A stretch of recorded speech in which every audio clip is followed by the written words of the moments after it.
Bienvenidos a Conectarte, el espacio conversacional donde te conectamos con personas y proyectos de relevancia social que te harán ser más interesante y te darán otra perspectiva de opinión. Hoy platicamos con Rubí Márquez, licenciada en Derecho y directora de la Alianza de Jóvenes Políticos en México. Conversamos de política, educación, economía, ideología, empleos del futuro y mucho más.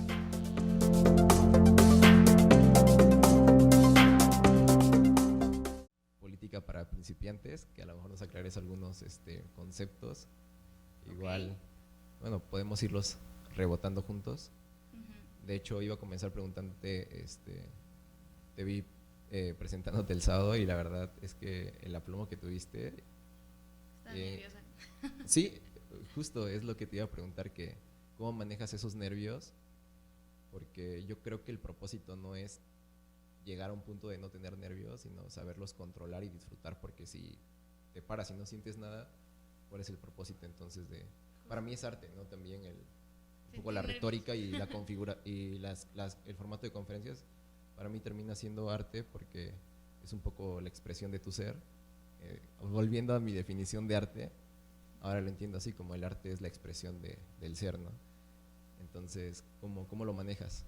¿Y qué tantos nervios sientes ahora a comparación de las primeras oportunidades que tuviste de hablar frente a público? Igual que me cuentes un poco de qué preparación has tenido para hacer oratoria. ¿Se considera oratoria? Sí, pues oratoria creo que es una palabra un poquito aburrida para empezar. Cuando escuchamos oratoria, yo tengo un club de oratoria y decía, es que hay que cambiarle el nombre porque la gente escucha oratoria y ya tiene como una que ya sí, no es agradable o suena aburrido. Pero bueno, lo de los nervios, volvamos a los nervios. Los nervios siempre están. Es más, yo me acuerdo que cuando yo iba en la primaria, yo temblaba al participar en clases. O sea, imagínate que la maestra me pedía que yo hablara y yo me sentía súper nerviosa, no me gustaba participar. Entonces, a veces pregunto, ¿cómo pasé de eso a que me guste hablar en público? Creo que siempre me gustó hablar, siempre fui muy parlanchina en todas partes, pero por algún motivo me daba nervios, por ejemplo, hablar o exponer en clase, pero creo que eran más bien nervios por sentir que no conocía o que no sabía, que me iban a preguntar algo que no sabía. Entonces creo que parte de los nervios se quitan por eso, por estar preparada, pero los nervios siempre están. Entonces, ¿qué pasa con los nervios? ¿Qué hago para manejarlos? En primer lugar, con la práctica se te van quitando un poco. La primera vez que participé en un concurso de oratoria, que me vi frente a un público en un escenario, las luces frente a ti y el silencio, obviamente eso te impone y te causa nervios. Yo siempre tengo nervios y a pesar de que yo siento que a lo mejor me está temblando la mano o la pierna, en realidad la gente no lo ve, no sé cómo, pero yo lo siento y la gente no lo ve. A veces es más nuestra percepción que lo que realmente ve la gente, pero a través de la práctica me he dado cuenta que se van quitando un poquito los nervios. Ya van 2, 3 veces, 5, 10, tantos eventos en los que has participado y los nervios son cada vez menores. Pero sí hay mayores nervios dependiendo del evento, dependiendo de la situación y de las personas que hay.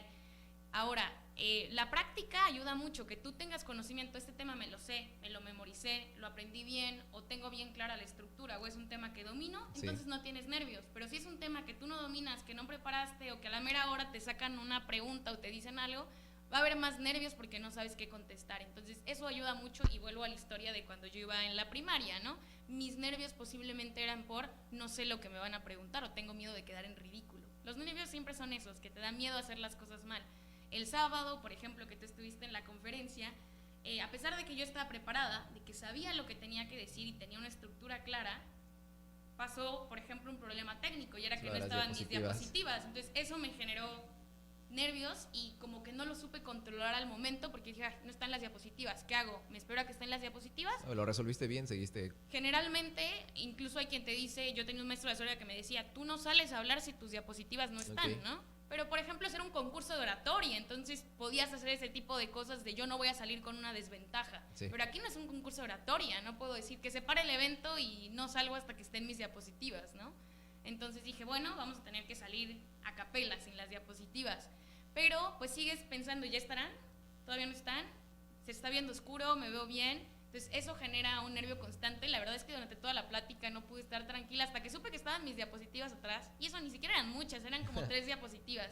Pero mientras no supe que las diapositivas estaban atrás o que estaba todo bien, tenía un poquito esos nervios. Entonces, parte es disfrutar a mí me encanta hablar en público. Hago oratoria y debate, que son las dos artes formales, Sí. pero incluso ser conferencista es distinto, cada una lleva su distinta forma.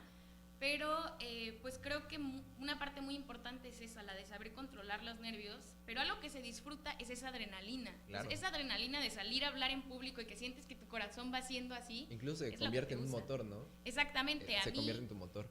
Yo siento esa adrenalina cuando hablo y ver al público que reacciona, que te aplaude, se convierte en lo que tú dices, justo en tu motor para seguir adelante. Entonces a mí me pasó, por ejemplo, el sábado, que estaba un poquito con esos nervios y no sentí que haya disfrutado tanto la plática. A veces uno es distinto a veces lo que tú sientes a lo que tu público percibe. Yo me sentí muy nerviosa, mi Totalmente. público me dijo, no, te viste bien, no te viste nerviosa o lo supiste manejar bien, pero uno lo siente de manera distinta, pero yo creo que es definitivamente la práctica, no sé, siempre lo comparo, pues cuando yo jugaba fútbol tenía una amiga que era la mejor del equipo y si es que hoy jugué terrible y había jugado bien, ¿no? Pero ella era una excelente jugadora, entonces aún jugando terrible jugaba bien. O sea, Cristiano Ronaldo puede jugar terrible y va a jugar bien o va a anotar 3 goles, ¿no? Entonces creo que a veces pasa lo mismo cuando tienes tus expectativas un poquito muy altas, o es lo que me pasa a mí. Yo me imagino cómo va a ser mi discurso y si no lo doy tan bien como me lo había imaginado, no me siento satisfecha a pesar de que hubiese estado bien. Es que obviamente dejas de ser objetiva porque pues te evalúas desde tu subjetividad, ¿no? Desde tu percepción. ¿Tienes claro el momento en que te gustó hablar en público por primera vez? Me platicabas ahorita de que hubo un momento, o sea, lo tienes, lo puedes revisitar así de que en este concurso, cuando fui maestro de ceremonias, ahí fue donde descubrí que me gusta hablar en público.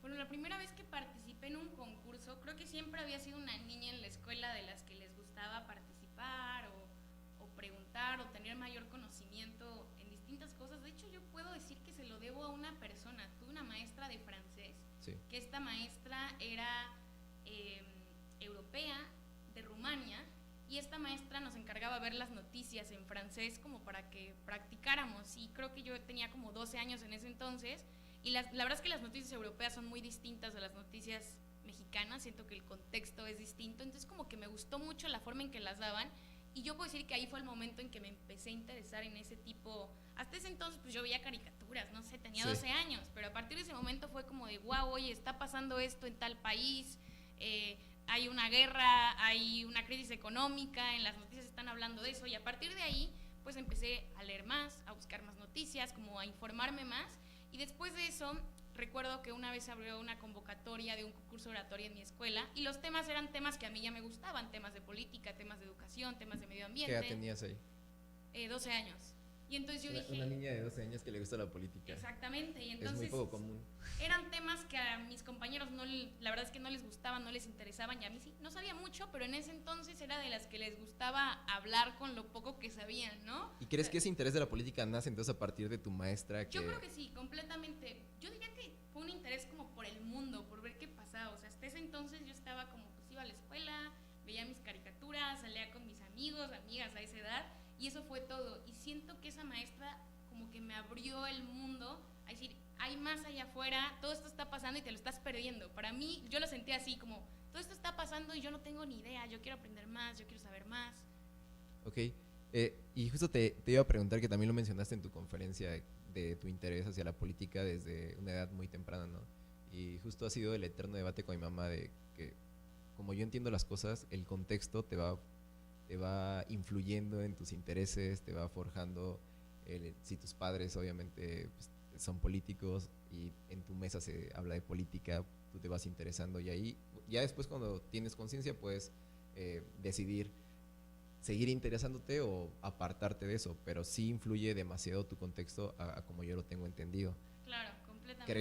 ¿Crees que también eres pues resultado también de ese contexto? En tu contexto familiar hay políticos, hay y les gusta todos estos temas?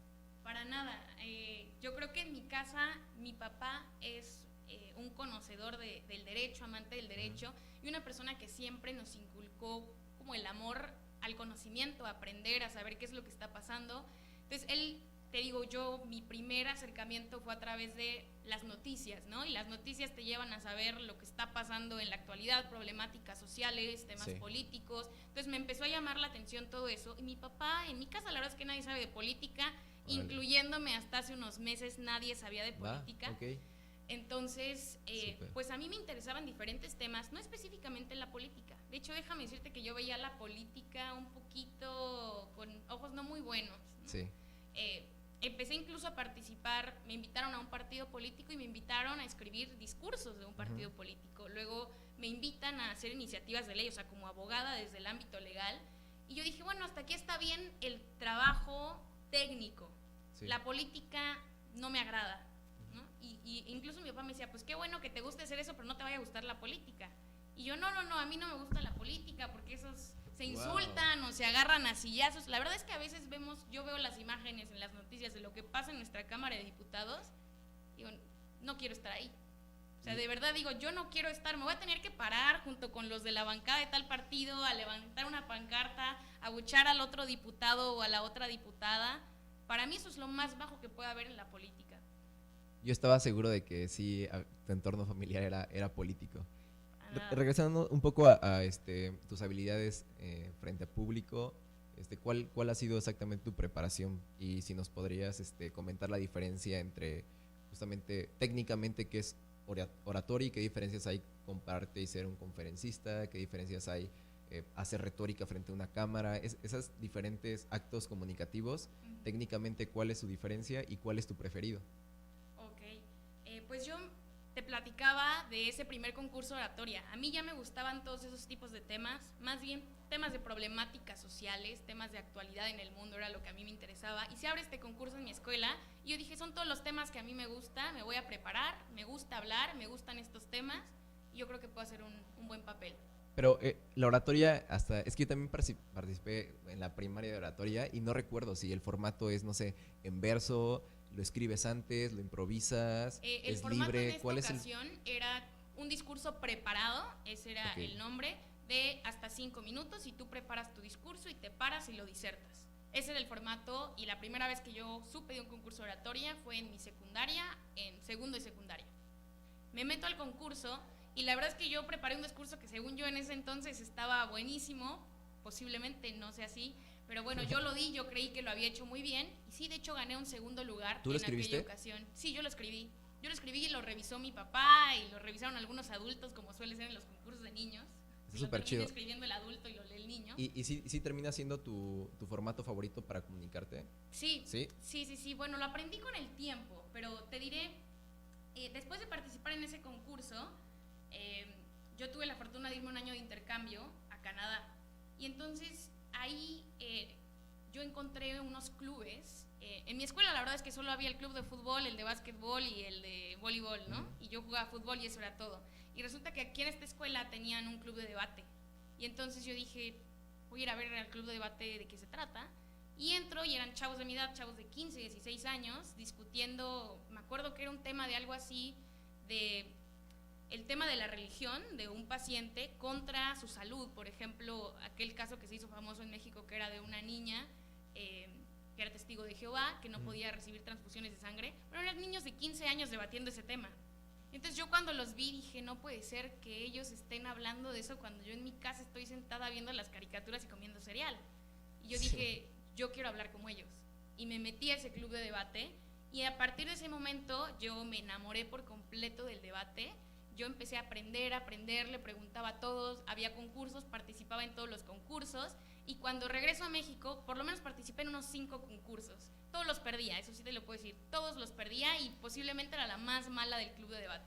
Regreso a México y yo dije, yo quiero seguir participando en debate, que era lo que en ese momento me gustaba. Debate es distinto a oratoria.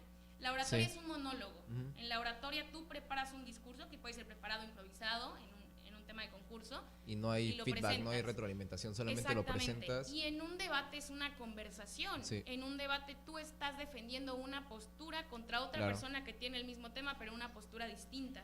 En ese caso sería un acto más de dialéctica, ¿no? Que yo entiendo la dialéctica como alguien presenta una tesis que sería su argumento y se forma una síntesis y de ahí esa síntesis se vuelve a convertir en la tesis y se vuelve a repetir ese feedback que en lo personal, por eso me gusta mucho el formato de podcast, los consumía mucho y ahora presento este formato por lo mismo, porque hay una retroalimentación, se puede llegar a un punto en concreto a diferencia de un acto de retórica o un acto de conferencia que sí potencialmente puede ser más masivo, pero no está ese acto de retroalimentación de vuelta. Entonces es solamente un guión prefabricado y ya.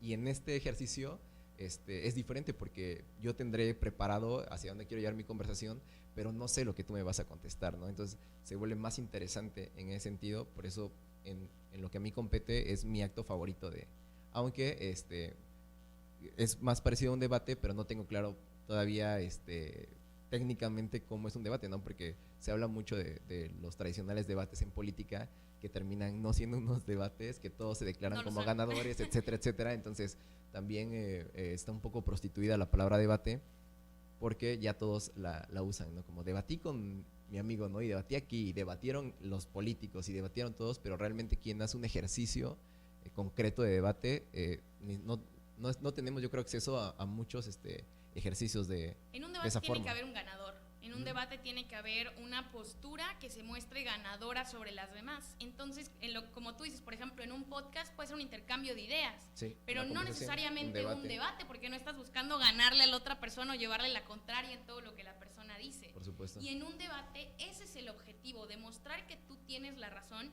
y es más crítico. La oratoria tú puedes dar el discurso que tú quieras También. y vender lo que tú quieras, y si te equivocaste en un dato, si dijiste algo mal, si dijiste una mentira, nadie te va a decir absolutamente nada. Incluso te puedes haber equivocado y el único que lo vas a ver eres tú, porque tú preparaste el discurso. En cambio, en un debate tienes una persona que te está observando y que te va a criticar absolutamente todo lo que digas. Incluso hay diferentes formas de poder refutar. Puedo refutarte el contenido, puedo refutarte la forma, puedo refutarte tus argumentos, puedo refutarte no los argumentos sino la conclusión, puedo refutarte que es una falacia. Es decir, un debate es muy muy rico en ese aspecto. Y yo cuando tú tienes empecé a participar todas en esas herramientas ya para participar formalmente en un debate. Exactamente, yo me enamoré más del debate. O sea, yo dije, es que la oratoria está bien, pero incluso yo sentía que era mejor para el debate, porque creo que la parte que a mí más me gusta es escuchar al otro y ver en qué se está equivocando, ¿no? Desafiarlo y refutar y decir, dijiste esto, pero esto no es así, o ¿por qué no consideras esta parte? Y esa fue la parte que a mí más me gustó. Y un día en la casa, recuerdo que mi papá llega y me dice, oye, Rubio, va a haber un concurso de debate, ¿no quieres participar? Y lo veo y era no cualquier concurso de debate, era el periódico El Universal, el periódico más grande de México, y era un concurso de oratoria y debate. Y entonces recuerdo que hasta le dije a mi papá, no, pero es oratoria, y yo lo único que quiero, y era debate parlamentario británico. El debate parlamentario británico es el debate más puro. Es un debate donde se supone que es en la Cámara, en el Parlamento, y tienes al gobierno, que es el que propone una iniciativa, y tienes a la oposición, que se opone a cualquier iniciativa que haya. Y entonces hay oradores, uno que va a defender, otro el de la segunda parte, en fin, es una estructura un poquito compleja la del debate británico, y te da la oportunidad, además de plantear preguntas, de poder interrumpir al debatiente que está hablando y de plantearle una pregunta. Y bueno, ese formato a mí me encantaba, y yo dije, es justo el formato de debate parlamentario, y la verdad es que yo dije, es el formato que yo estudié. Yo no sé si los demás conozcan ese formato, pero yo me lo sé de memoria, ¿no? Entonces yo dije, yo voy a participar y tengo que ganar ese concurso. Pero bueno, ese concurso era de oratoria y era de debate. Me paro por primera vez ese concurso, yo sin saber qué era. Yo dije, bueno, sí es del periódico El Universal, pero pues vamos a participar. Y me paro, y resulta que para empezar yo llego y todos ahí se conocían, ¿no? Todos saludándose, y yo, ¿por qué se conocen, no? Si venimos a debatir, ¿de dónde se conocen? Y todos, no, pues todos ya hemos participado en este concurso, nos conocemos, o sea, eran chicos. Como que ahí me empecé a dar cuenta de la red de la oratoria, de que todo esto era mayor de lo que yo pensaba, ¿no? Yo pensaba que era solo irse a presentar un concurso y ya, pero estos eran chicos que llevaban años participando, y era mi primer concurso formal fuera de mi escuela. Y entonces yo me paro y recuerdo que el primer discurso que me tocó era un discurso acerca de la desigualdad de género, que era un tema pues que yo ya tenía un poco trabajado, ¿no? Entonces me toca el tema. Fue improvisado el discurso, te lo sortean, yo tuve que estudiar por lo menos unos 50 temas, cualquier tema me podía tocar, me lo sortean, me toca ese tema, y dije, qué bueno. Me paro y hay una oratoria tradicional y hay una oratoria que le llaman TED Talk, que son pues, las pláticas TED Talk. ¿Cuál es la oratoria tradicional? Estás parado en un auditorio, tus ademanes tienen que ser muy firmes, no te puedes mover, tienes que estar parado en una misma posición y casi estás gritando. No sé si te ha tocado ver, sobre todo la oratoria de concursos que nos enseñaron en la primaria, es esa donde el orador está grita y grita y hasta se vuelve un poco molesto porque el tono es el mismo, es altísimo. Esa era la oratoria tradicional. y la mayoría de quienes estaban en ese concurso hacían oratoria tradicional. Y entonces yo me paro y doy una oratoria denominada TED Talk, o sea, algo muy relajado, muy tranquilo, sobre todo se caracteriza por ser algo un poquito más relajado, no tan formal y que lo que busca es pues ser más cercano. Y entonces yo doy algo así súper cercano y al momento en que yo termino de hablar se me acercan 2 jurados y me dicen, nos encantó, lo hiciste excelente, eres justo lo que queremos, nos encantó. Entonces dije, bueno, es la primera vez que me paro en un concurso como este. Tienes potencial. Y me dicen que les encanto, pues yo dije, yo creo que lo estoy haciendo muy bien, ¿no? Yo estaba un poquito como que alzadita, ¿no? ¿Qué edad tenías ahí? Yo tenía en ese entonces 18 años. 18 años. Yo estaba un poquito alzadita. Y bueno, participo en ese concurso, gano por Veracruz, pero aparte ese día era el concurso estatal y además, ganando el concurso estatal, participabas en otra ronda de debate y automáticamente ganabas el acceso a la final. Y en ese mismo día doy un discurso y de repente se viene el debate y cuando veo ya no solamente había ganado, deja tú Orizaba, deja tú zona centro, ya había sido la representante de Veracruz y era además la representante de la zona sur. Y entonces me cuelo a la final junto con oradores que llevaban años, muchos eran maestros de oratoria, y me cuelo al mejor concurso de oratoria que había en el país. La verdad es que en la final me fue mal, no estaba al nivel que estaban los otros chicos. No, pero para hacer tu primer participación. Fue mi primer participación y fue todo el mundo pues sí quedó sorprendido porque no me conocía, ¿no? Y esta chica, digamos que fue como una sorpresa porque yo no estaba en el mapa de la oratoria e incluso eliminé a algunos chicos y chicas que llevaban años participando en oratoria. Me va mal en la final, pero yo digo, tengo que seguir participando. Y a partir de ahí empiezo a participar en concursos de oratoria y de debate. ¿Cuántos aproximadamente? ¿Cuál es tu experiencia? ¿Cuáles son tus tablas? ¿En cuántos a este concursos punto? he participado? ¿Cuántos concursos, cuántas participaciones en general has tenido? Unos 20 concursos, yo creo. Wow, ya es bastante. Pero he participado en concursos de debate, debate parlamentario, debate político. Sí, tienen diferentes matices, Karl Popper, ¿no? Oratoria, sobre todo también concursos de modelos de Naciones Unidas. Y que incluso, haciendo una antítesis de todo eso, hablando de ello, me gusta mucho el freestyle, por ejemplo. ¿El qué? El freestyle. Cuando freestylean, cuando rapean. Ya, freestyle, ok.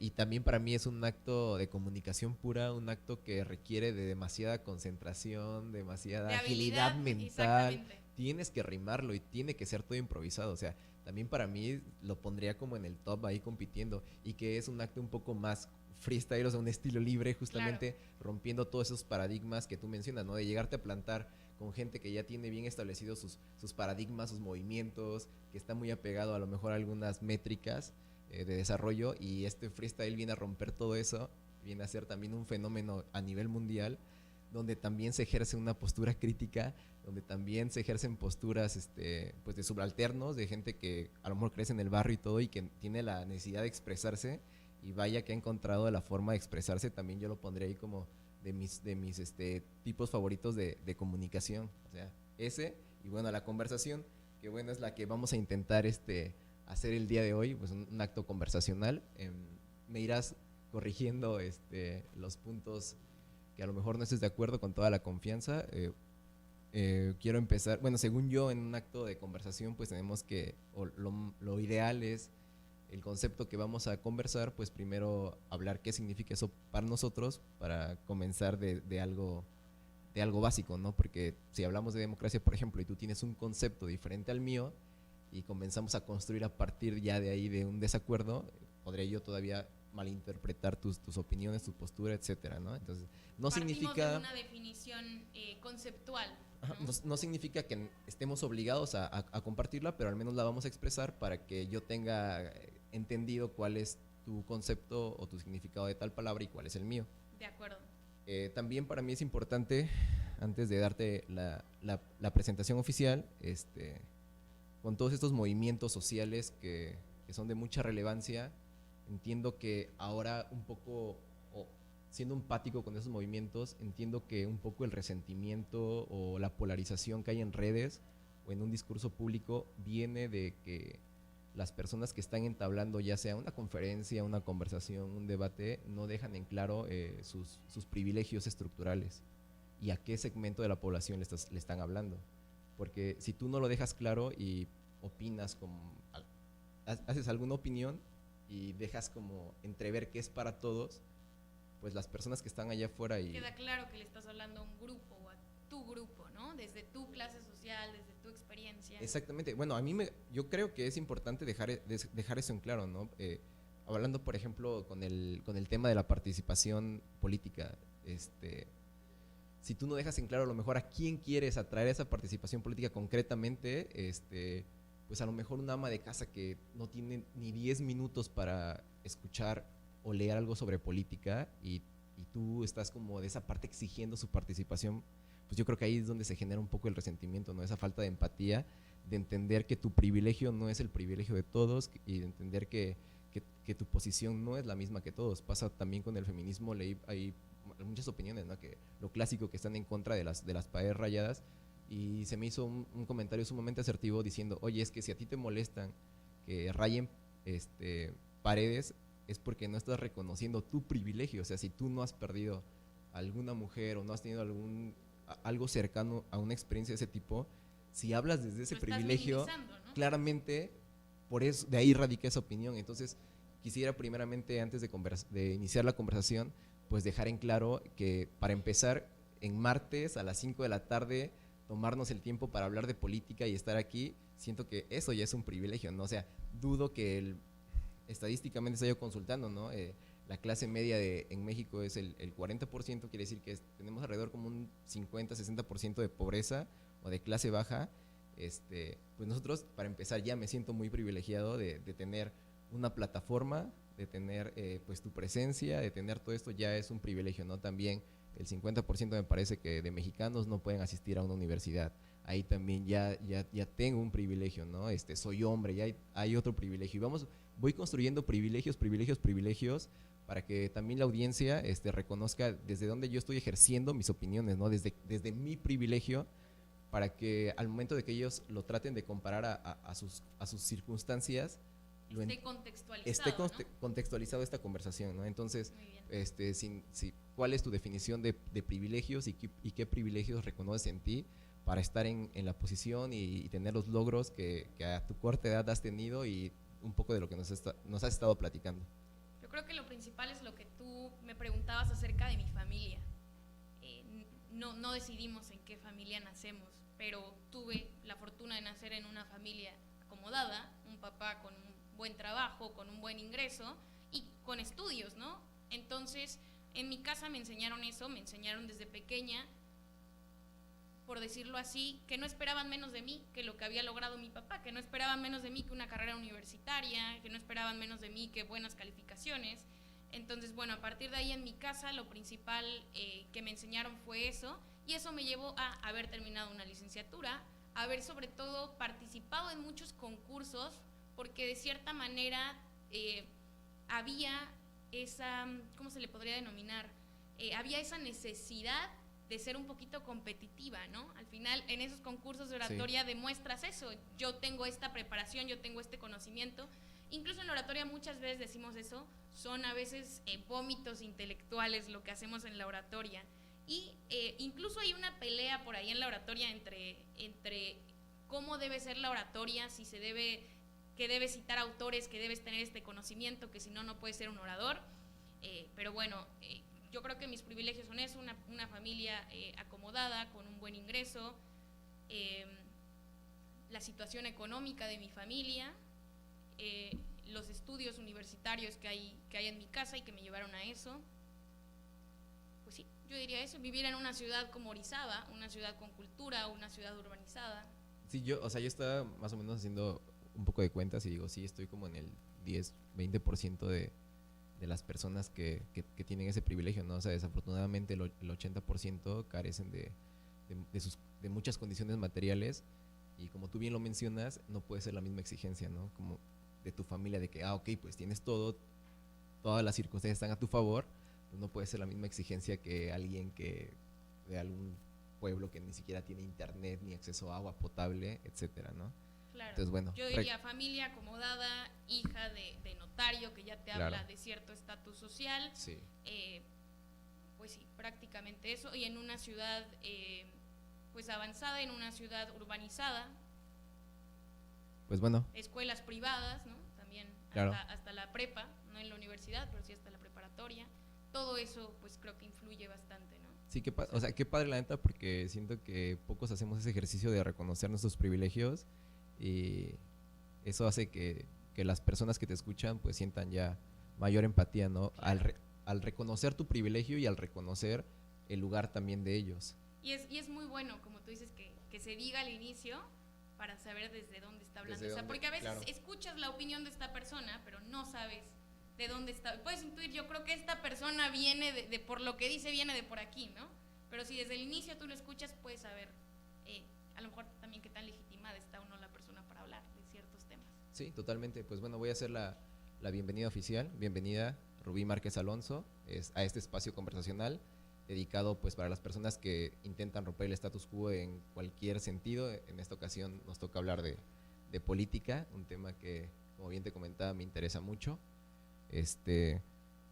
Partiendo de haber reconocido nuestros privilegios, la charla, pues los tópicos principales que me gustaría abordar es educación, política y un poco de economía desde mi ignorancia y tratando de construir algunas conclusiones que puedan servirles o plantar esa semillita de duda para quien nos logre escuchar y les interese también esos temas y puedan irse a informar a otros lugares donde estén más preparados que yo para entablar estos temas. Entonces, partiendo de ahí y haciendo esa unión, quiero también definir el concepto de meritocracia. ¿Crees en la meritocracia y qué es para ti la meritocracia y si vivimos en un país o en una región donde se ejerzca la meritocracia? Fíjate que recientemente leí el libro de La meritocracia de Sandler, que es un profesor de la Universidad de Harvard, y él habla acerca de eso. Yo creo que no existe la meritocracia, y lo menciona este profesor de Harvard, y dice, no existe la meritocracia porque aún lo que nosotros creemos que son méritos propios, o sea, es que yo soy muy buena hablando en público, por ejemplo, es que yo siempre he sido muy inteligente o yo soy muy estudiosa, no, naciste en una familia que te enseñó que debías hacer eso, tuviste el privilegio de asistir a una escuela privada. Incluso dice, por ejemplo, pone un ejemplo que a mí me gusta y dice, Cristiano Ronaldo podrá ser el mejor jugador, bueno, a mí me gusta más Messi, entonces voy a poner a Messi. Messi podrá ser el mejor jugador del mundo, pero Messi, aún teniendo el talento que él tiene, tuvo el privilegio de, en primer lugar, de que le permitieran jugar fútbol, de vivir en una sociedad que valora el fútbol y de vivir en una sociedad que le paga excesivamente a los futbolistas. Claro. Entonces, a partir de ahí, de una sociedad, es que podemos hablar de la meritocracia. Yo creo que la meritocracia más bien podemos hablar acerca de oportunidades iguales. Sí creo que hay oportunidades iguales, pero hay oportunidades iguales para desiguales. Entonces, al tener oportunidades iguales, gente que son desiguales, no llegamos al mismo nivel.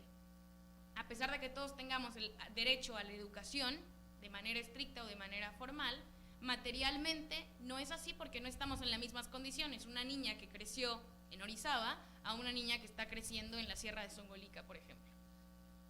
Bueno, para mí el concepto de meritocracia, también no sé de dónde lo saqué, pero me gustó mucho ese ejemplo que ponían, es que es como en una pista para correr, ¿no? Es que la meritocracia debería ser todos salir de la línea de inicio, ¿no? Como tú dices, tener el acceso a las oportunidades, al menos el acceso, no el resultado. El resultado ya podría variar con todos los otros cosas contingentes que pasan, tu talento, tu ADN, tu familia, etcétera, etcétera, etcétera. Todos esos elementos infinitos ya es lo que a lo mejor te da un resultado diferente, pero al menos la meritocracia debería ser iniciar de la misma línea de meta, ¿no? Lo cual evidentemente pues, no existe, como tú bien mencionas. ¿Tú crees que la meritocracia tiene que ver con el esfuerzo, por ejemplo? Bueno, la meritocracia en sí es como la premiación equivalente al esfuerzo que haces, ¿no? O sea, ser recompensado al esfuerzo que haces, pero sí. En un ejemplo es partir todos de la línea de meta, ¿no? O sea, tener todos el acceso a estar parados exactamente, de empezar del mismo lugar que va a empezar los demás competidores. Yo creo que es imposible. Es imposible, pero deberíamos de caminar hacia allá, deberíamos de buscar esa igualdad y ese acceso equitativo de oportunidades. Es imposible que se dé, pero para empezar, reconocer eso, para quitar también esos discursos vacíos de las personas que bien mencionas, que se jactan de decir, pues el pobre es pobre porque quiere, ¿no? Yo, pues son mis méritos, etcétera, etcétera, etcétera. Para quitar eso, pues es es entender que no hay una meritocracia, que sí, posiblemente es muy difícil conseguirla, pero hacia allá deberíamos de caminar. Para eso funciona un ideal, ¿no? Como una estrella de Belén que nos guía hacia esa utopía, que una utopía pues es imposible de conseguir, pero sí deberíamos de al menos emparejarlas. O sea, al menos a emparejarlas, pero es que es muy evidente que uno está a 2 centímetros de la meta y una persona está sin piernas a 100 metros de la línea de inicio. O sea, así de desigual. Yo creo que el punto va desde donde tú dices, es que no podemos partir, lo ideal sería todos partir de la misma línea, pero dado que es imposible que todos partamos desde el mismo punto, creo que entonces hay que hablar acerca de la corrección política o de las medidas necesarias para que haya esa igualdad. O sea, a mí siempre me gusta distinguir entre ese concepto que es la equidad. No podemos hablar de igualdad entre personas que no son iguales, necesitamos hablar acerca de la equidad y de las medidas que se tienen que tomar para que cada grupo pueda llegar a estar, no al mismo nivel, pero sí estar un poquito más parejo. Y entonces cuando podamos lograr darles a esos grupos las ventajas que no tienen, es que entonces podemos hablar de meritocracia, pero a partir de poner un punto un poquito más parejo o de dar las medidas necesarias para que ese grupo pueda incluirse, porque si yo le digo puedes incluirse, pero como tú dices está 20 metros abajo, no puede incluirse en realidad, solo puede incluirse formalmente porque yo te digo que sí puedes. Y aparte, exacto, le estás exigiendo, ¿no? O sea, no estás reconociendo tus privilegios, claro. no estás reconociendo que la pista no esté igual para todos y aparte les estás exigiendo que lleguen, ¿no? Incluso Sandler en ese libro dice eso, dice el problema de la meritocracia es que entonces hace creer que si la gente no logra las cosas es porque ellos son tontos, ¿no? Exactamente. No lo lograste porque tú no quisiste, tuviste las condiciones para hacerlo, cuando no es así, y eso hace que nos frustremos y que creamos que la culpa es nuestra. Y es lo que te menciono, al emitir un discurso público así, comienza el resentimiento, ¿no? De las personas que están diciendo, oigan, es que esos están hablando de que todos podemos, de que hay unas circunstancias iguales, de que las condiciones, de que nos están exigiendo, y yo veo que no. Es muy famoso la frase, ¿no? De qué debes de hacer primero, enseñarle a pescar o darle un pescado. ¿Sí has escuchado eso, no? Sí, claro. Y hacia allá quiero seguir la conversación justamente para hablar qué podríamos hacer para un poco nivelar esa pista, ¿no? ¿Qué opinas tú de eso? O sea, para ti, ¿qué es como darles el pescado o enseñarlos a pescar? Definitivamente son las medidas afirmativas. Incluso el principio de la diferencia de roles que ha hablado tanto acerca de este tema dice eso, dice solo debemos permitir aquellas diferencias que beneficien a los que están peor, que beneficien a los menos beneficiados, válgase la redundancia. Yo sí creo que es muy importante que ofrezcamos las oportunidades necesarias. Un niño, por ejemplo, indígena que nace en México, incluso esta es una frase que la dijo Fox en su momento, él dijo, nace con 2-3 años de desventaja. Y efectivamente así lo es porque no podemos exigir las mismas condiciones. Yo sí creo que hay que tomar lo que llamamos medidas afirmativas en favor de esos grupos. Y algo en lo que yo trabajo más, soy más experta, es el tema de mujeres. No les podemos exigir a las mujeres exactamente lo mismo. ¿Cómo hacemos con las mujeres? Dices tú, ¿les damos el pez o les enseñamos a hacerlo? ¿Qué se ha implementado en México, por ejemplo? Las medidas afirmativas, ¿a qué se refieren? Ejemplo claro, las cuotas de género. ¿Qué son las cuotas de género? Las mujeres no participan lo suficiente en la política, entonces obliga a los partidos políticos a que metan a las mujeres en la política y ponles una cuota de género. ¿Les estás enseñando o les estás dando el pescado? Se los estás dando porque las estás incluyendo directamente en la política. No estás cambiando las condiciones necesarias para que la mujer se pueda incluir en la política. Simplemente estás diciendo, pues métela y listo. Sí, forzando un poco el proceso. Pero no lo estás cambiando. Entonces creo que las medidas afirmativas, ¿para qué nos ayudan? Nos ayudan en el sentido de decir, por ejemplo, ahora incluso volviendo a hablar acerca de la política, en las elecciones pasadas fueron las primeras elecciones en las que hubo cuotas para afrodescendientes, cuotas para indígenas, cuotas para jóvenes, cuotas para discapacitados. Si bien no estás cambiando el contexto para que se le permita sin necesidad de una cuota a una persona indígena participar en la política, sí estás empoderando de manera indirecta a que ellos puedan participar y estás haciendo que de facto participen en la política. Entonces yo creo que esas medidas afirmativas deben ser temporales, pero que sí son medidas efectivas, pero que a la vez deben ir seguidas de medidas que cambien realmente el contexto y que solucionen el problema. Creo que el error que hemos tenido en México es que hemos tomado medidas, por ejemplo, hablemos de los programas de gobierno. los programas hacia los pobres, que en todos los gobiernos han sido programas que lo que hacen es dar dinero en efectivo. Sí, asistencialismo. Asistencialismo. ¿Qué pasa con esos programas? Pues que el dinero se va y la pobreza sigue, porque simplemente es una transferencia de dinero. ¿Estás arreglando el problema? No. ¿Le estás dando mayor poder adquisitivo a las personas? Posiblemente.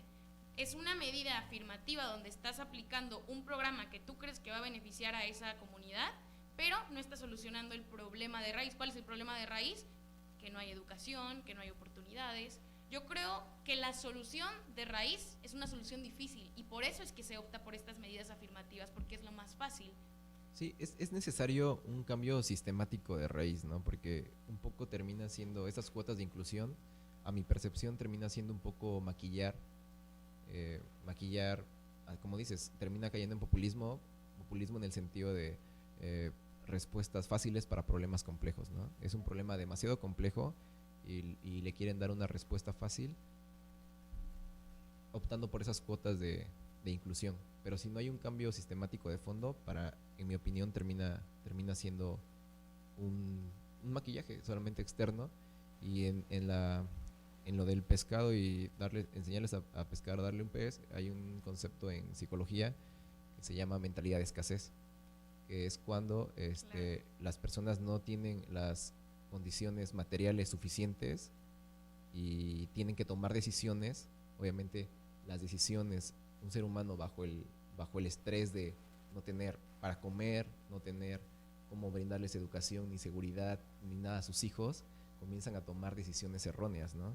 Entonces lo que se habla... El libro de Sendil Munhattan de Harvard, ese es el libro, el de mentalidad escasa, también considero que es un excelente libro donde habla justo de lo que tú dices, cómo la pobreza te hace pensar distinto, y no solamente la pobreza económica, la pobreza de cualquier tipo te hace tomar decisiones equivocadas, porque tu mente hace un esfuerzo especial para poder tomar esas decisiones que hace que llegues como a un punto de burnout, donde Claro. ya no puedes seguir tomando esas decisiones. Sí, entonces creo que para exigirles la participación a las personas o para exigir cambios sistemáticos o involucrar a la mayoría, porque desde mi percepción la minoría es la que está, no sé, yo me imagino que 500,000 personas, si no es que menos, están tomando las decisiones que le corresponden a 130 millones de mexicanos, ¿no? Entonces, para revertir eso, en lugar de simplemente exigir la participación, o tendríamos que cambiar las condiciones materiales de las personas, primeramente, que para mí es darles el pescado, ¿no? Primero, asegurar que sus necesidades básicas estén solventadas al 100%, hablamos de comida, de seguridad, de luz en las calles, de pavimentación, para que no sufran de esta mentalidad de escasez y puedan ocuparse activamente en estos temas. El problema es muy complejo y el problema es que vivimos en una sociedad capitalista donde lo que importa es la ganancia económica. Por tanto, ¿qué está pasando con aquellos grupos marginados, llámense mujeres, llámense personas en situación de pobreza, llámense personas discapacitadas, llámense grupos indígenas, que no forman parte de ese grupo económico que está creando las ganancias? Y por tanto, esas personas solo reciben las migajas del capitalismo.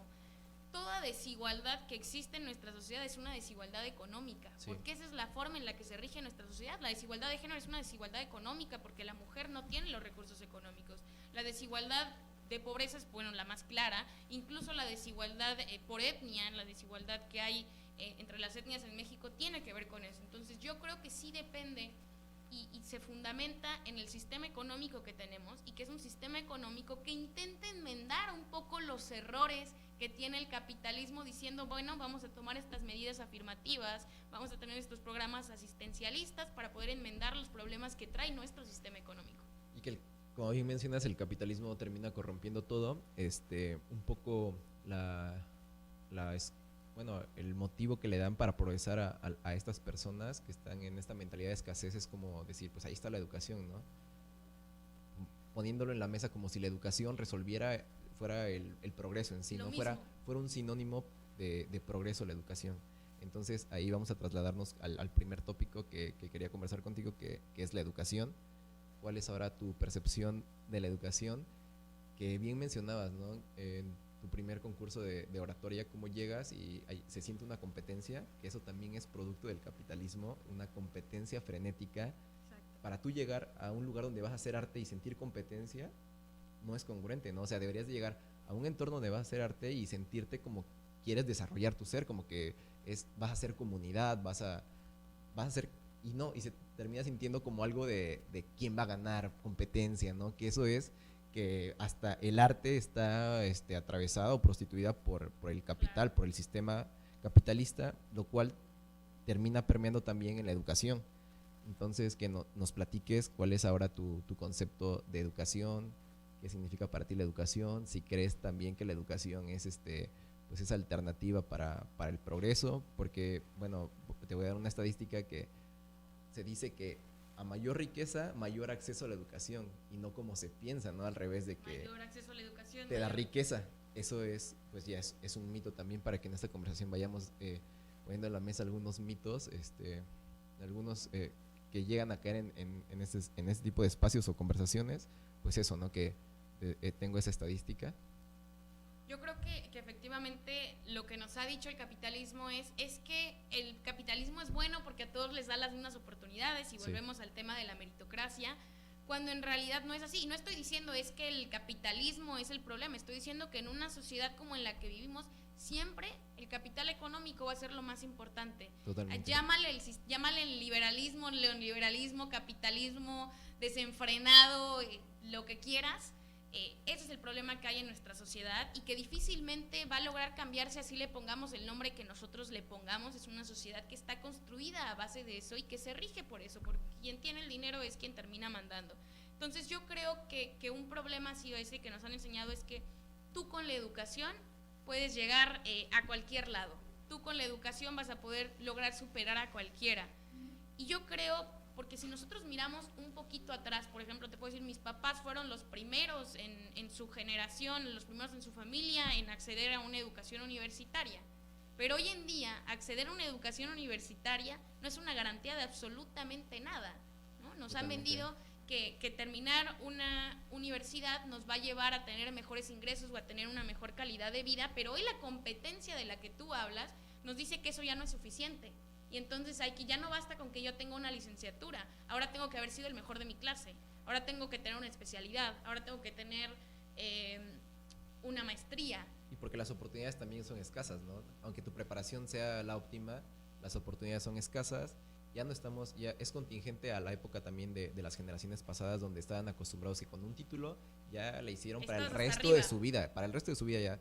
Y ahora estamos en una época donde estaba leyendo sobre un economista que lo que estudió hace 30 años, o sea, lo que viene estudiando 30 años él, ya no va a ser vigente en los próximos 10 años. O sea, es insostenible el modelo educativo, desde mi percepción, está completamente obsoleto.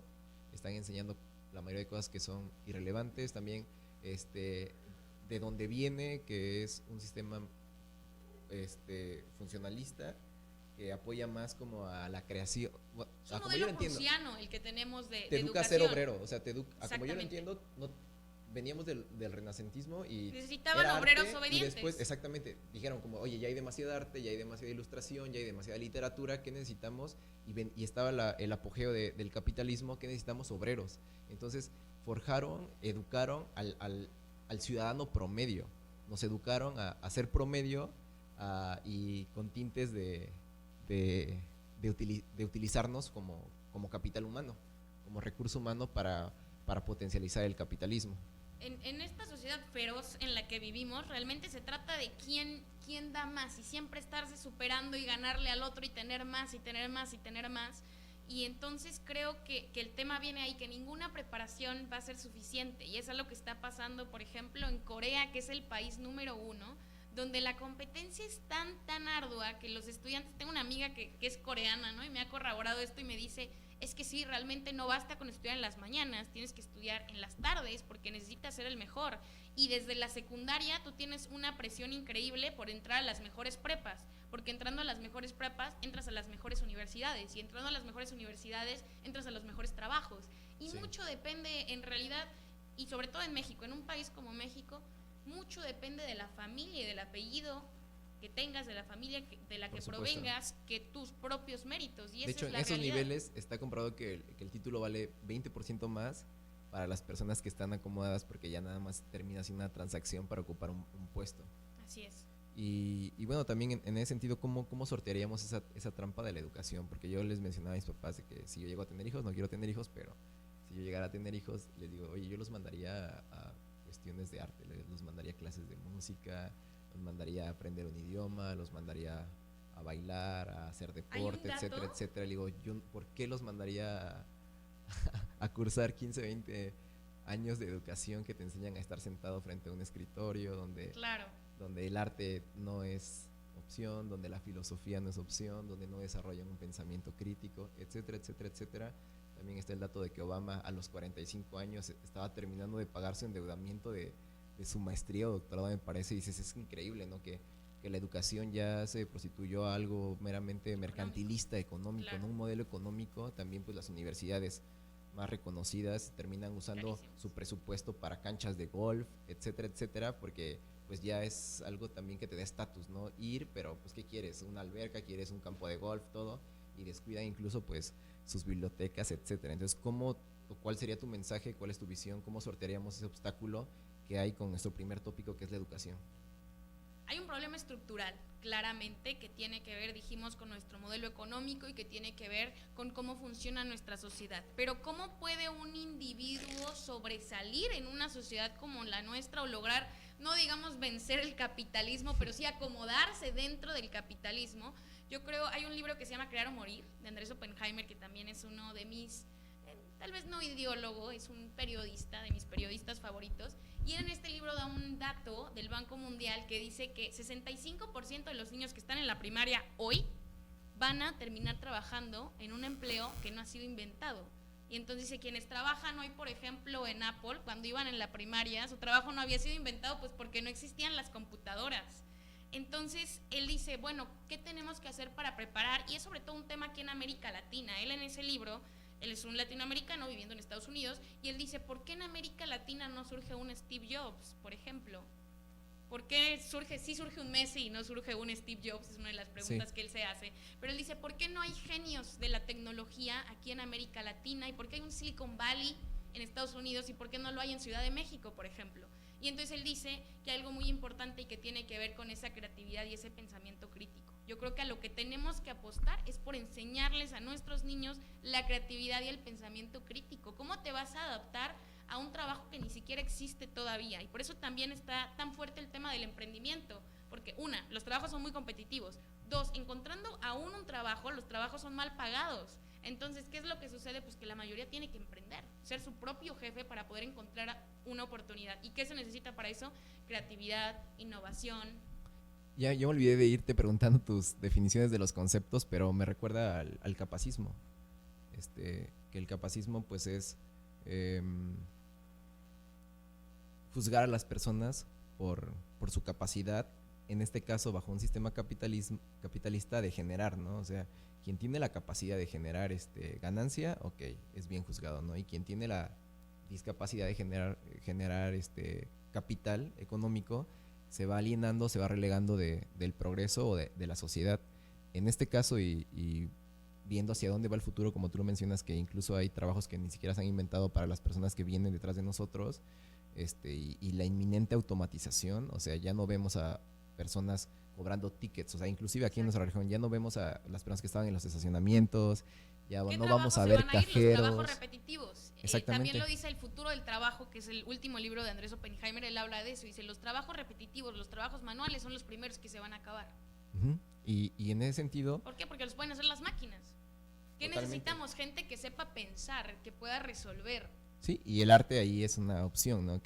Yo creo que que va a estar muy vigente. importante es el de las inteligencias.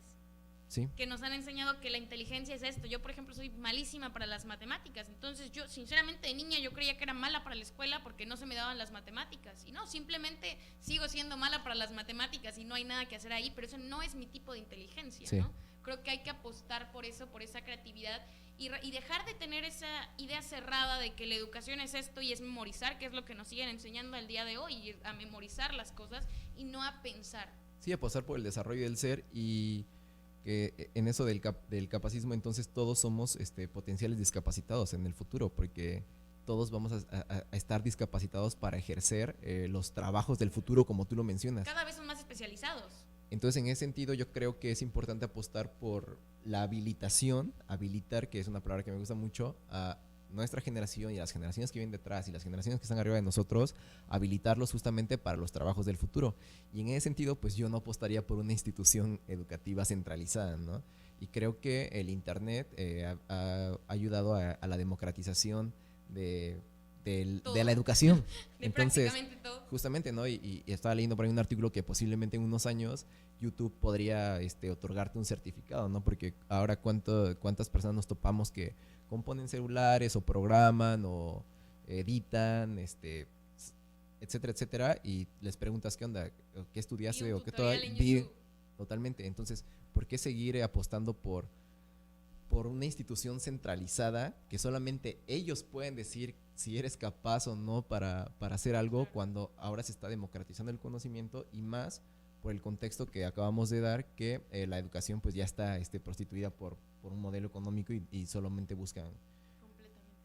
¿Estás de acuerdo en eso? Entonces, Completamente de acuerdo. Yo creo que la clave incluso para nuestras sociedades, no solamente hablemos para poder ser competitivo y para poder obtener un trabajo, nuestras sociedades tienen que ser más críticas. Realmente necesitamos una ciudadanía y volvemos, ese sistema educativo lo que buscaba era aplacar a una clase social y hoy no queremos aplacar, bueno, hay quienes sí, ¿verdad? Pero lo que buscamos es no aplacar esa clase social, sino realmente que sean más incisivos, que participen, que cuestionen, que pregunten, y no estamos formando al día de hoy estudiantes que sean críticos.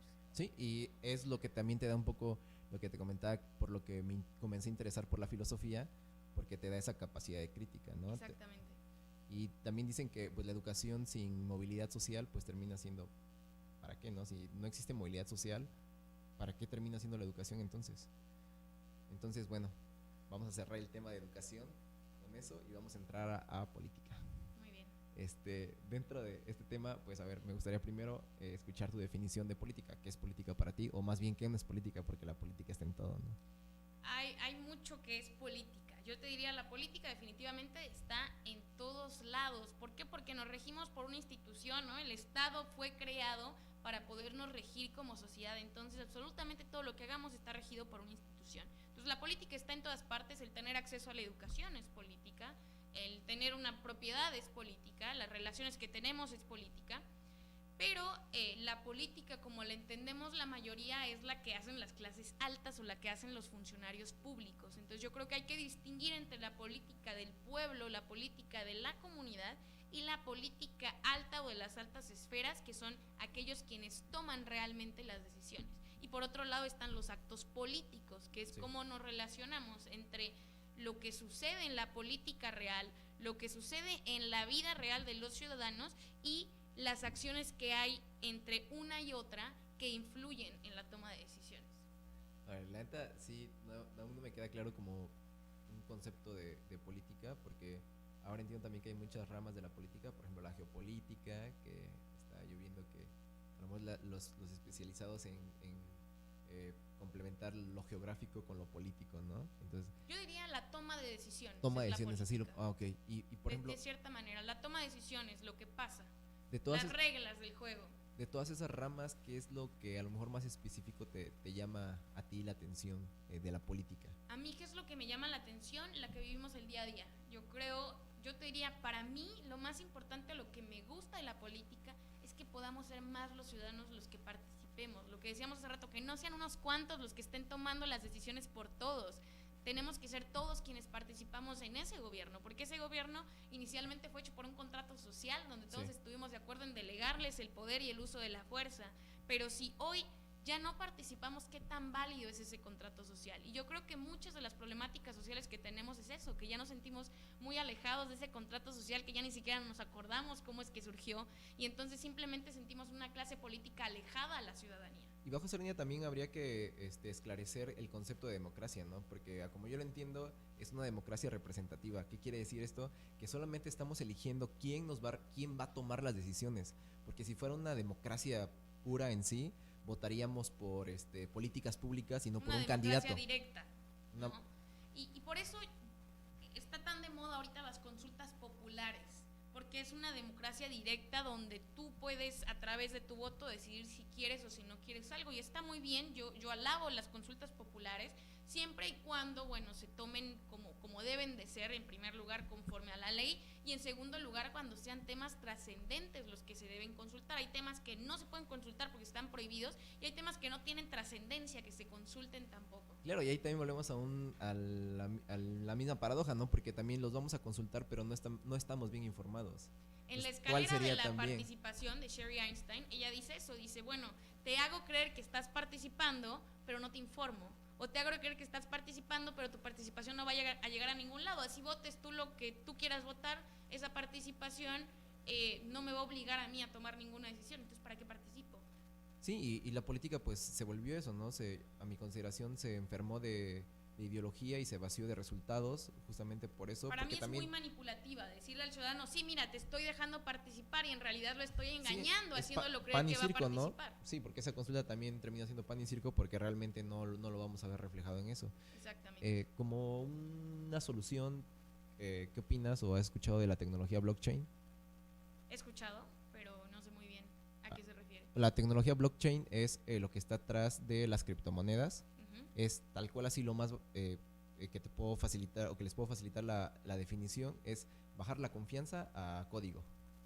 O sea, se vuelve un acto de transparencia total porque esa tecnología está por bloques, está se está minando en todos los servidores del mundo, y es una información que sería totalmente directa y que tiene aplicaciones para todo. O sea, se habla que va a ser una tecnología totalmente disruptiva a como fue el Internet, ¿no? Se viene el Internet 3.0, me parece, y con ella es el motor, la tecnología blockchain.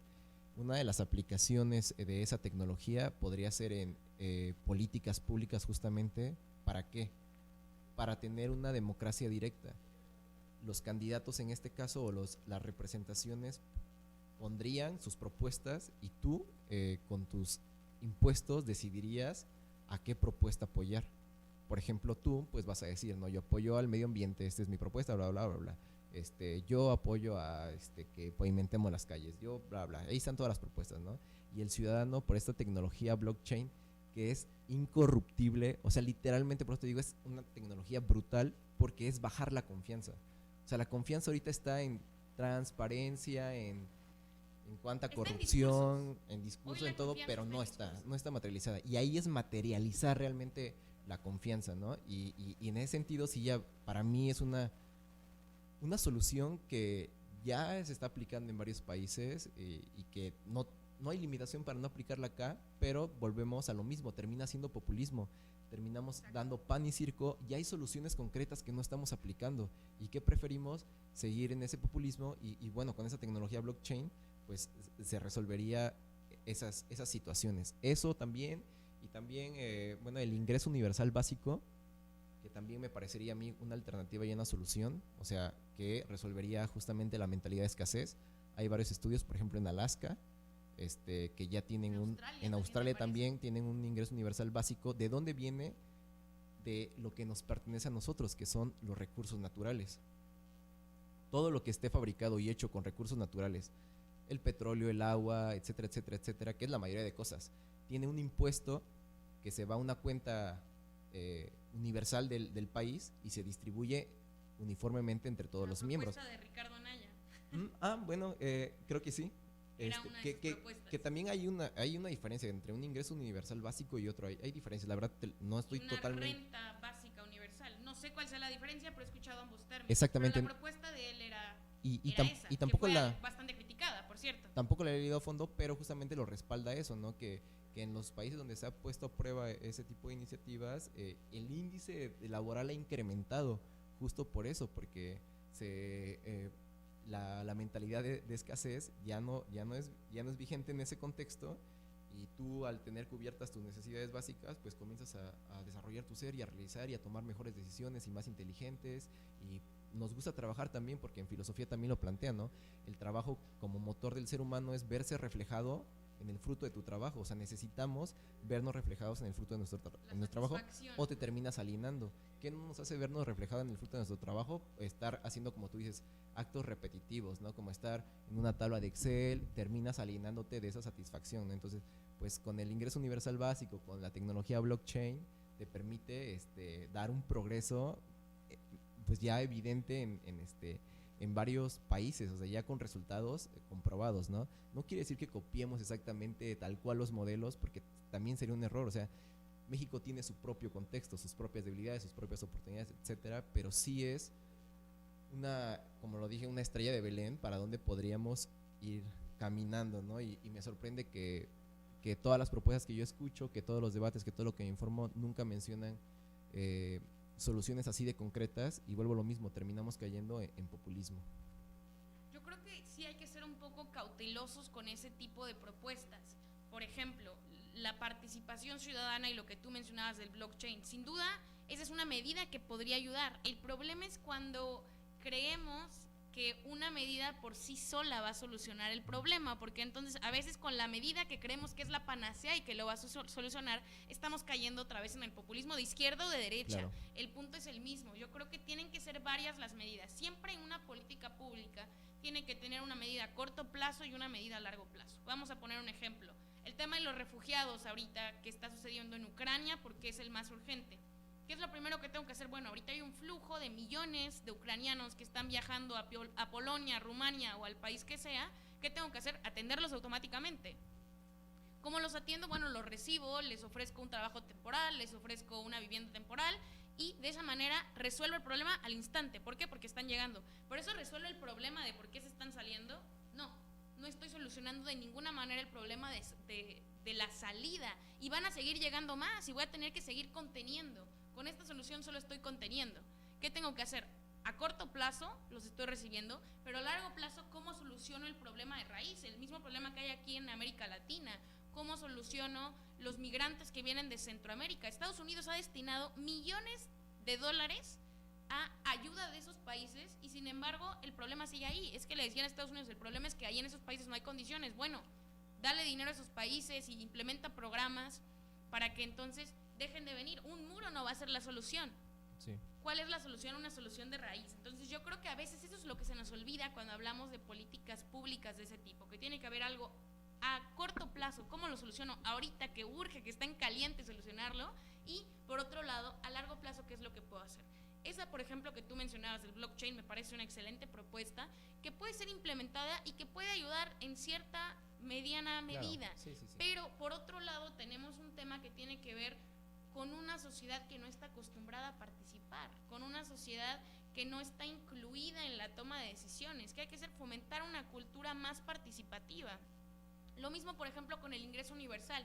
Sí, sin duda, ese ingreso extra va a ayudar a liberar un poquito pues esa dificultad cognitiva, y sobre todo a tener mayor libertad y poder invertir o poder gastar más dinero, poder liberar algunos gastos que hayan. ¿Va a solucionar el problema? No.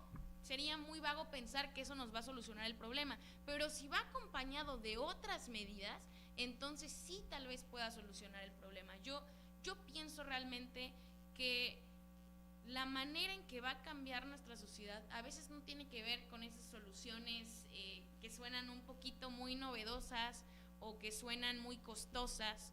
Sí. Creo que tiene que ver muchas veces con ejemplos pequeños que podamos lograr en una comunidad, y está probado que a veces los mayores resultados tienen que ver con ejemplos probados en comunidades pequeñas, en un grupo pequeño. Yo sí creo que la participación ciudadana, que nosotros como ciudadanos nos involucremos más, yo te puedo decir, dejando un poquito los privilegios al lado, considerándolos sí, pero pensando en, bueno, ¿y yo por qué? A lo mejor otras personas de mi edad, de mi misma condición, situación económica, situación familiar, tuvieron las mismas oportunidades, ¿por qué no lograron esto o aquello? Yo te diría, a mí siempre me interesó participar, ir más allá. En todo lo que había yo participaba, y yo participaba, y yo participaba. Yo sí creo que la participación ciudadana, en lo que sea que le guste a la gente, si a ti te gusta como ciudadano el medio ambiente, tú como ciudadano puedes cambiar una pequeña porción de eventos, trabajar dentro de tu comunidad hacia esa porción de eventos. Pero si nosotros como ciudadanos no nos interesa y no participamos, aunque haya las mejores políticas desde arriba, en nuestra comunidad no va a haber un verdadero cambio. Sí, yo opino lo mismo también, pues ninguna solución es mágica, justamente política es todo, necesitamos la armonía de mil cosas haciéndolas todas bien a la vez, en lo macro, en lo micro, en todo, Y espectacularmente, sin corrupción. o sea, es totalmente complicadísimo en ese sentido. Claro. Creo que el mensaje que mandaste es muy contundente y lo respaldo también, lo respaldaría para la clase media, que es quien sostiene también al país y quien goza tal vez de privilegios, como tú dices, de un poco más de tiempo, de un poco más de, pues, de capital para invertir, para informarse, etcétera, etcétera, que es el 40% de la población.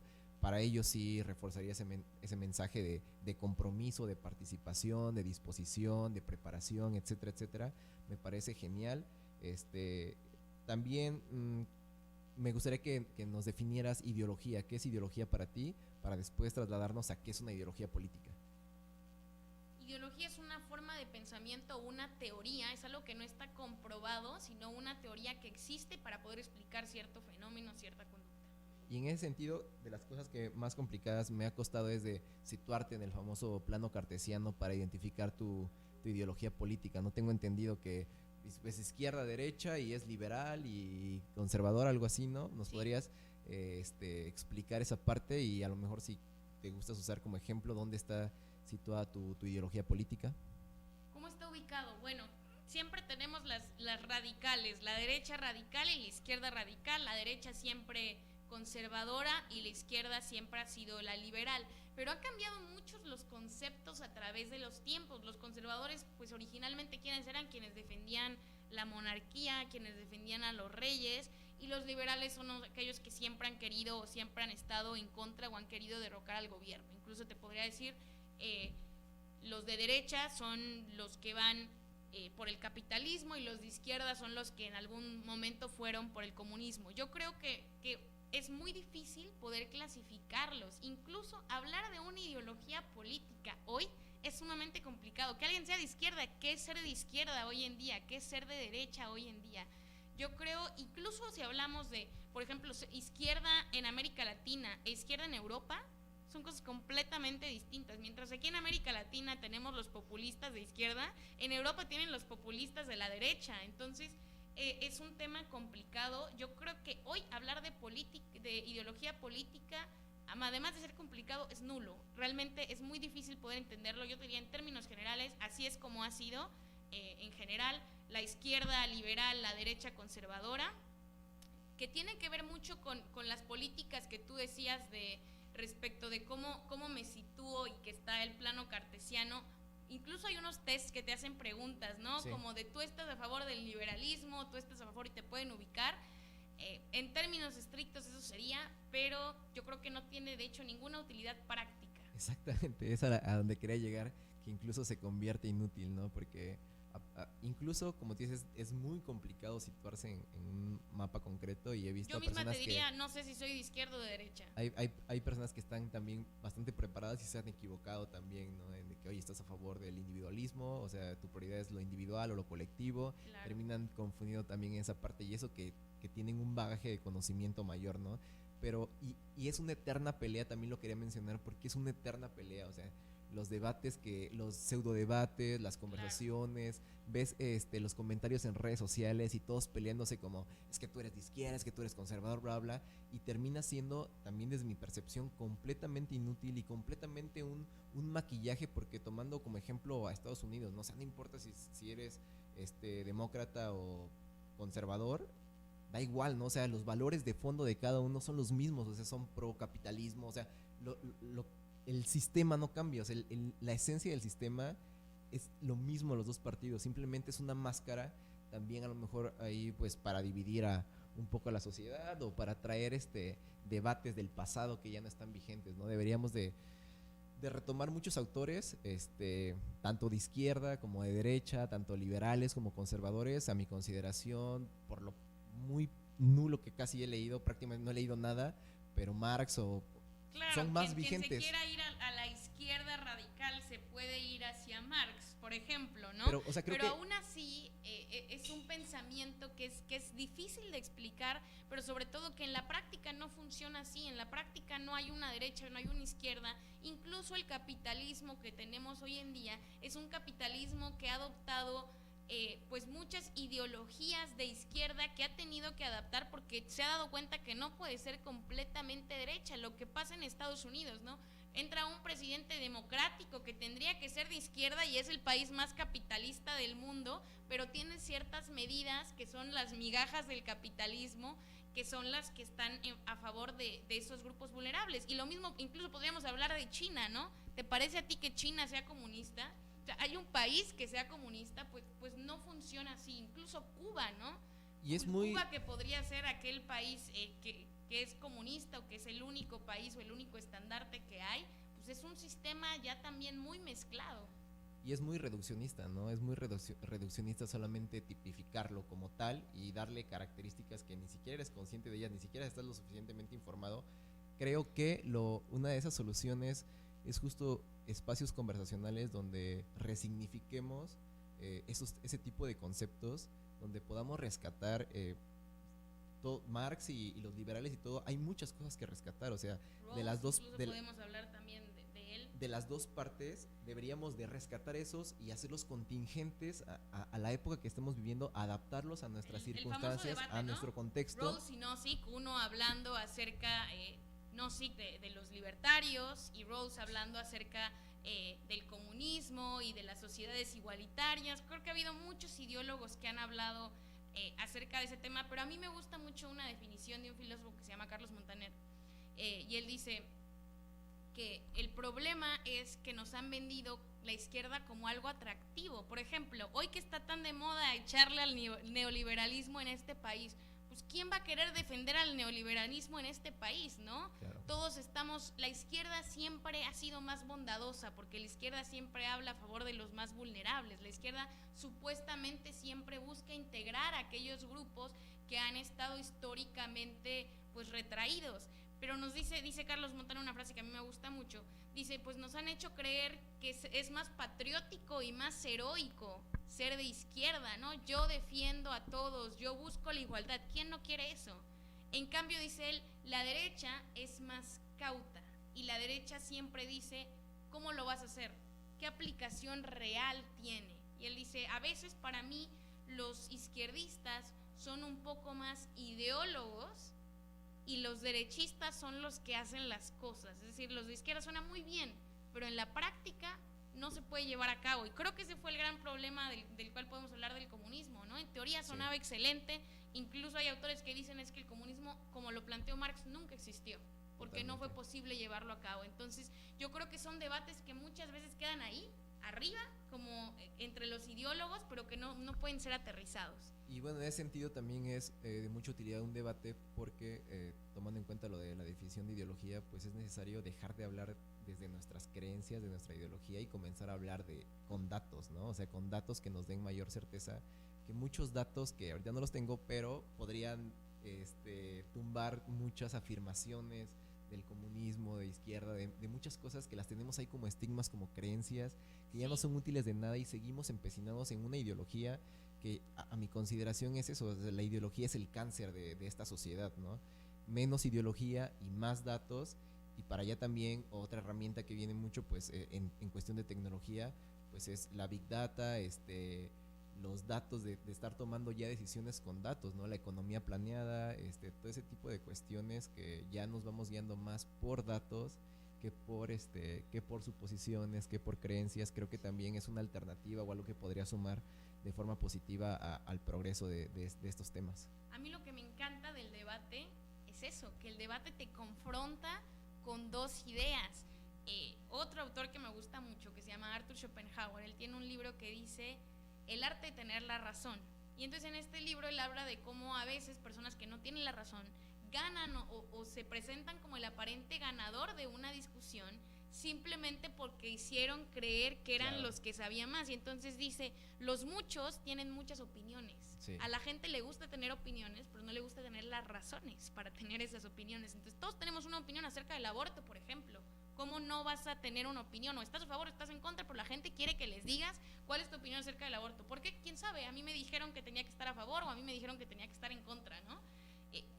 Temas de ese tipo, eres de izquierda o derecha y estás obligado a tomar una postura, pero no a saber las razones. Y el debate nos enseña a eso. Antes que pensar, en la postura tengo que tener la razón. Y partiendo de una teoría crítica, ¿no? También no vas a debatir por debatir o a empecinarte, es lo que te da Y hay que saber con quién debatir. La cancha de juego. Me parece espectacular en ese sentido.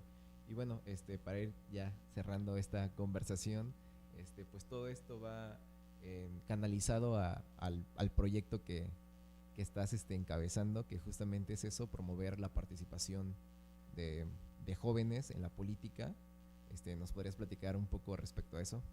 Creo que tiene que ver mucho con mi historia personal, de qué fue lo que me pasó a mí y qué es lo que a mí me hubiese gustado tener y lo que quiero para otros. Yo siempre te decía, a 12 años, yo no sé por qué a mis 12 años me interesaban ese tipo de temas, pero el conocimiento te va haciendo que te dé vergüenza. Tenía un profesor que decía, hay que leer con vergüenza, ¿no? La primera vez lees algo y, uy, yo sé esto, ¿no? Yo tengo este conocimiento. Y conforme te das cuenta que son más los conocimientos que tú no tienes, es que entonces empiezas a guardar un poco más de silencio y a ser más cauteloso, a decir, Totalmente. no, en este tema no lo conozco y en este tema no me meto. Entonces yo cuando tenía esa edad como que sentía que sabía más que mis compañeritos de esa edad y como que me gustaba hablar y de cierta manera mostrar que yo sabía más. Hasta que me empecé a dar cuenta pues de mi verdadera ignorancia, ¿no? Y entonces mejor me empecé a callar un poquito más. Y es un proceso, perdón que te interrumpa, pero es que es muy relevante lo que estás diciendo porque es un proceso de total humildad y vamos, Es el paso número 1, darte cuenta que estás realmente creciendo o aprendiendo, darte cuenta que no sabes nada. Sí, y es donde justo podemos construir ese acto de dialéctica, porque si tu intención es solamente ridiculizar al otro o verte como que tú tienes la razón o como que tú ya tienes todo, entonces ¿cuál es o la competencia, ¿no? De voy a competir y voy a demostrar que yo sé más, que yo estoy más preparado. La competencia es con uno, ¿no? Entonces, creo que esa es una parte muy importante de irse superando. Siempre va a haber alguien mejor que tú, volviendo a hablar de esa competencia, pero el punto es medirnos con nosotros mismos, ¿no? ¿Qué tanto sé más que mi yo de hace tantos meses, de mi yo de hace tantos años? Y yo quería, en ese entonces, no quería quedarme con, no sé, discuto en un café, que eso es lo más común, ¿no? Los filósofos de café y yo sé esto, yo sé aquello y yo he leído, pero ¿qué estoy haciendo con ese conocimiento que tengo o a dónde me está llevando? Llevarlo a acciones concretas. Exactamente, entonces yo dije, bueno, ok, estos temas me gustan, me interesan, me apasionan y ¿qué voy a hacer al respecto? Bueno, en primer lugar quisiera conocer más gente con la cual compartir este gusto que yo tengo por estos autores, por estos temas, por estos libros. Y no encontraba, en ese entonces no me parecía que hubiera un grupo de ese tipo con el cual yo pudiera compartir esos intereses o esas ideas que yo tenía, querer actuar, querer hacer ciertas cosas y no podía hacerlas. Y entonces, bueno, hoy, por fortuna en este grupo, en Aglojoven y en otros grupos, ahora participo en un montón de organizaciones civiles, pues he encontrado esa forma de compartir con gente que me inspira, que me motiva, que le gustan los temas que a mí también me gustan, y creo que una de mis cosas favoritas en el mundo es conocer a gente que se apasione por lo que hace, que te comparte esa chispa y que te inspire, y eso es lo que he encontrado en ese grupo. Y yo te diría, posiblemente ese sea mi motivo de vida.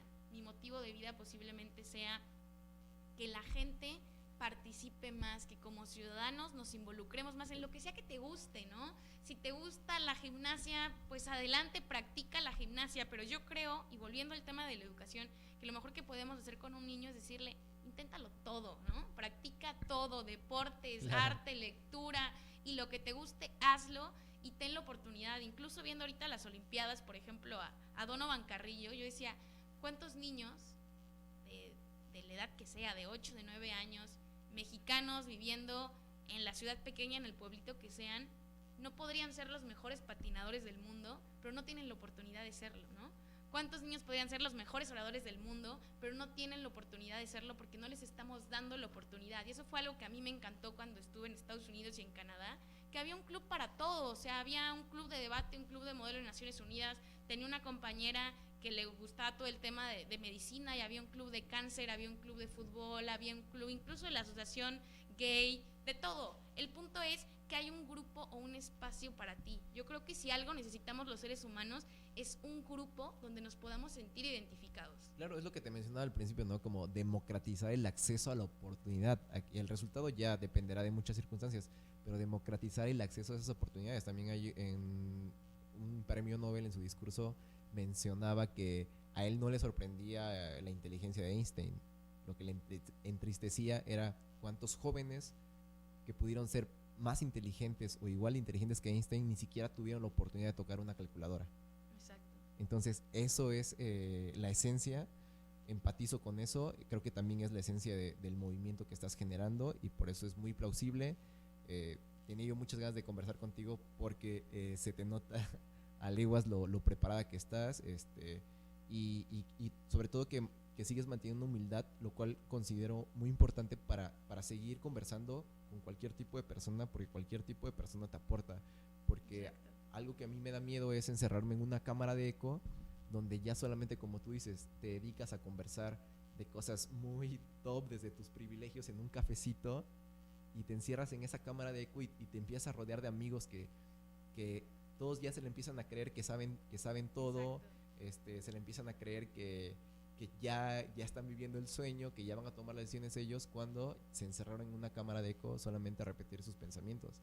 El bajar y el subir a conversar con todo tipo de posturas, de opiniones, de ideologías, de creencias, de cultura, es lo que te da un poco, siento, esa estabilidad que a ti se te nota, esa humildad que tienes todavía. Yo creo que lo mejor que podemos hacer es rectificarnos, darnos cuenta de nuestros errores. Te lo juro, yo me veo hace 2 años y es que no puede ser. O sea, yo realmente pensaba esto. Yo escribí estos discursos, Sí. yo pensaba esto y digo, qué equivocada estaba, pero me da gusto saber que me estoy dando cuenta que estaba equivocada. Te puedo decir, incluso hace 2 años yo no era para nada feminista, al contrario, de una plática, no en contra del feminismo, pero sí diciendo que yo estaba en contra de algunas cosas. Y entonces me di cuenta de que yo estaba hablando desde mi privilegio. Claro. O sea, me di cuenta y dije, a ver, es que yo digo, es que yo no necesito el feminismo porque yo lo pude hacer sola, ¿por qué no pueden las demás hacerlo solas? Pues no, porque estoy hablando desde mi privilegio. Y entonces cuando me di cuenta de eso, primero me avergoncé y dije, es que cómo es posible que yo fuera pregonando y creyendo que está bien y aparte la gente te aplaude, ¿no? No Sí. falta el que te dice que está bien y te aplaude. Yo dije, es que estaba completamente mal. Entonces, a mí sí, algo que me agrada mucho es eso, darme cuenta y rectificar. Incluso en su momento yo primero dije, creo que soy de derecha, sí, soy de derecha. Y luego dije, no, soy de izquierda. Y ahora no sé ni en qué punto estoy, pero creo que de eso se trata, de poder realmente cambiar nuestra perspectiva, de poder intercambiar ideas con otras personas y darse cuenta de eso, de que es mucho, demasiado lo que desconocemos. Y sobre todo ahí siento que tenemos esa responsabilidad de jalar, de incluir a esas personas. Lo conversaba con el alcalde de Chautla, que le mencionaba, ¿no? O sea, qué tanto termina también siendo pues un espejismo el nosotros apropiarnos de los subalternos para emitir un discurso público en nombre de ellos, ¿no? O sea, yo apropiarme de la causa de las feministas y atreverme a opinar. Yo voy a hablar por todas. Yo apropiarme de la causa de los afromexicanos y opinar.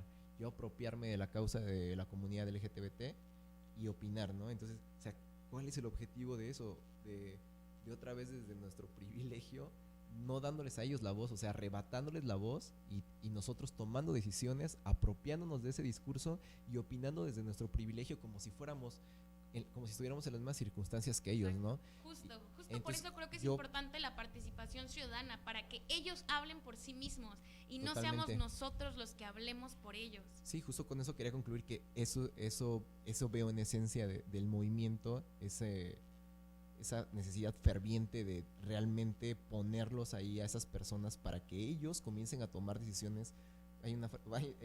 Hubo espectacular frases en Citas, las marchas que dices, wow, unas de creatividad que se las inventaron, otras citas también. Una que me gustó mucho es eso, ¿no? De que, oye, ¿por qué nosotras decidimos sobre nuestro cuerpo, ¿no? O sea, es lo mismo, o sea, nosotros no podemos decidir sobre algo que no es nuestra causa. Yo pienso que esto es lo que tú necesitas. Exacto. O lo que es mejor para ti, ¿no? Entonces ese es el propósito, siento, del movimiento, y ese es hacia donde deberíamos de apuntalar o de apuntar, el que no sean esas cuotas inclusivas por default nada más, sino realmente traer no solamente a jóvenes, sino a todo tipo de movimientos sociales, porque también me atrae mucho el tema del feminismo, pero últimamente he reservado mi opinión justamente para darle lugar a quienes lideran el movimiento, pero algo que sí me queda claro es que cualquier causa social, todos estamos involucrados, o sea, es tema de todos. Cualquier causa, incluso el machismo, pues también nosotros estamos siendo de alguna forma pues afectados por él, ¿no? Por esa carga ideológica, que no sabemos cómo romper esas cadenas. Entonces, en cualquier tipo de, o así lo percibo yo, de movimiento social, de causa social, la participación es de todos, solamente es definir qué rol nos corresponde, en cuál quedarnos callados y escuchar, en cuál participar activamente, en cuál brindarles la plataforma para que ellos accedan, pero solo involucrarnos, saber nuestro lugar en exactamente, solo identificar nuestro rol. Entonces, bueno, con ese comentario yo concluiría. No sé si tengas algo más que agregar, algo más que platicarnos, algo más que viene en tus proyectos, algo que no hayamos abarcado en esta conversación y quieras abordar algún tema. Pues creo que me quedo con esa idea, Luis, de que hay que fomentar esa participación ciudadana en lo que sea, para que ningún niño, ninguna niña se quede con las ganas de pudo haber sido esto. Yo creo que esa es la forma en la que podemos dar más oportunidades, democratizando la participación. Yo creo que lo más valioso que tenemos es poder decidir, poder tener ese libre albedrío, esa capacidad de decidir, que es de lo que hablan en ese libro de la mentalidad de la escasez, que dicen, te quitan el libre albedrío, no tienes la capacidad de decidir, porque decidir es entre dos opciones atractivas, y cuando tú estás en una situación de pobreza, te quedas con lo que hay. Entonces yo creo que hay que salir de esa zona, y para ello necesitamos abrir los ojos. Yo creo que personas que nos inspiren, yo puedo decir que estoy aquí por una persona que me inspiró, gente que me inspiró, que me motivó, y creo que lo menos que podemos hacer para retribuir a la sociedad es inspirar a otras personas y mostrarles cómo ellos también se pueden apropiar de ciertas causas, y apropiándose de esas causas es que podemos crear un impacto. Bueno, totalmente de acuerdo. Gracias por asistir a este espacio conversacional. De verdad era una plática que me estaba yo saboreando, yo creo desde hace mucho tiempo, que no había yo tenido la oportunidad de coincidir con personas que se interesaran sobre los mismos temas. A mis papás ya los tengo aburridísimos con el capitalismo y todo, y dicen como que, oye, ya cabrón, háblame de fútbol o algo así, ¿no? Ya. Entonces, pues muchas gracias. Yo me podría pasar aquí conversando contigo 5 horas. Creo que hay muchos temas que me hubiera gustado poner sobre la mesa. Espero tener la oportunidad nuevamente de conversar contigo y estar visibilizando, apoyando y tus proyectos, los proyectos de la alianza, y también te expresé las ganas de platicar con otros líderes también que tuve la oportunidad de conocer y escuchar el día sábado. Pues bueno, ahí está la invitación abierta. Gracias, Rubí.